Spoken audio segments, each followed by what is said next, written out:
Chris, seemed like everything really fell apart offensively in the second quarter. Just what did you see Yeah, I mean, that went well, wrong? first of all, they kicked our ass in every department, whether it be offense, defense, transition on the glass. Yeah, I mean, we struggled to score, but, kind of let our defense, let go, let go of the rope a little bit in the second quarter, which obviously when you give them 41 points, I think it was a 26-2 run or something like that. So, Seemed like there were a lot of possessions in that, or in a row, with very few passes, if none at all. Like, there was a couple, yeah. I mean, for at that point in time, for sure. There was we then when we got down, I guess we tried to go ISO a lot, which has been a habit of ours. When we did stay in the flow, we missed some looks and couldn't convert. Thought we had some transition misses that were inopportune given the time and when they happened. So, how do you kind of breathe more into this offense now? It's kind of, we're 26 games into the season now. We've got to, we've shown flashes of doing it. We got to sustain it, and when things get hard, we got to stick with it. So we've tried to put more movement into our stuff. We didn't really see that a lot tonight. With Cat, you guys know him better than just about anybody. What did you try to do to limit him, and how was he still able to kind of get? Well, I mean, we short closed him out about half a dozen times. I mean, we should know that. I mean, that's that's just a personnel thing. It wasn't a scheme thing. We tried to double in the post. When we were able to execute that, we could create some turnovers. But again, their cutting game really hurt us. They were cutting.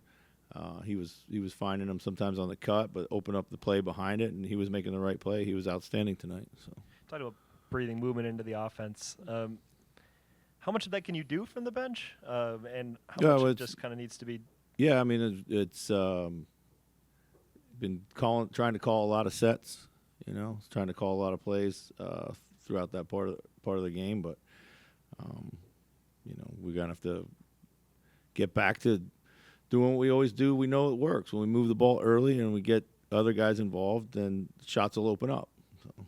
Why do you think that's been so hard to consistently achieve? Not sure. I think we got guys who like to go to work early. And then when we have been able to get off the ball, we just haven't made shots. So some of the things that we actually like to go to that create movement or create open opportunities for each other, I think have dried up for us a little bit, like the Mike Rudy pick and roll. We have to force more of that. I think we got to get downhill with the mentality to create for others rather than downhill with the mentality to try to score over multiple people at the basket. So Nas had early foul trouble, and it kind of maybe threw your rotations out of sure. whack. Did that maybe affect what happened in the second quarter? Yeah, I think so. Definitely. That lineup that we had to start the second is something we've never seen before. So I knew it was going to be high risk going in, but I felt like if I was going to try to play Rob, that was going to be the time to do it. Jaden at the 4, thought maybe give us some defensive versatility there, but it was, Cat got loose, from the 3-point line primarily. So I was going to kind of ask the same thing because that seemed to be when you guys shifted the way that you were guarding Towns. That became Gobert's job primarily. How would you assess or what worked in the Randall with Rudy kind of in the spy look versus Rudy just on Towns? Yeah, I mean, I thought we were able to be more physical at times in the Cat. Cat did a really good job of just letting the game come to him, though.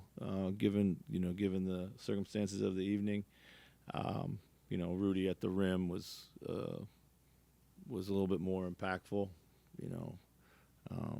and then when we were able to keep the matchups that we started the game with, we were good. When we started to deviate from that or had to deviate from that, that's when they got us. So. Anything else defensively outside of the Cat thing that you're just like, this was significantly worse than what? Yeah, I mean, listen, I thought our off ball was, we kind of got caught watching a lot of things. We were late on guarding our own cutter, late guarding the action behind the cutter. late getting tags on the low man. We were a step late everywhere defensively. So seems like for multiple years now, when somebody has like a heater of a first quarter, it just spells doom for this team offensively after that. Why do you think that is? Like it can be like an Ant 17-point first quarter or whatever. Tonight was Julius, and it just doesn't seem to. Yeah, I don't know. I mean, every team is different. I don't know. Sometimes you may play you right out of the rhythm of any kind of offense, but sometimes when you have a heater, it doesn't mean it's always going to continue in the way that it starts. But I can't speak for all the other great first quarters people have had. Chris, do you see anything with Ant in terms of just trying to find a rhythm? It doesn't seem like there's been a lot of games for him lately where he's been able to just really inflict himself offensively on teams like he has in the past. I think I think they're certainly loading up to him. Maybe he can be a little bit more aggressive, but I thought he started the game in the right way, trying to make the right plays. I thought he created a lot of really good shots for his teammates. I thought he passed up some shots that I think probably could have taken, certainly in pick and roll there. He tried to get downhill, get to the rim. That didn't really work very well. There was a big crowd for him there. So, but I'm not overly concerned. So.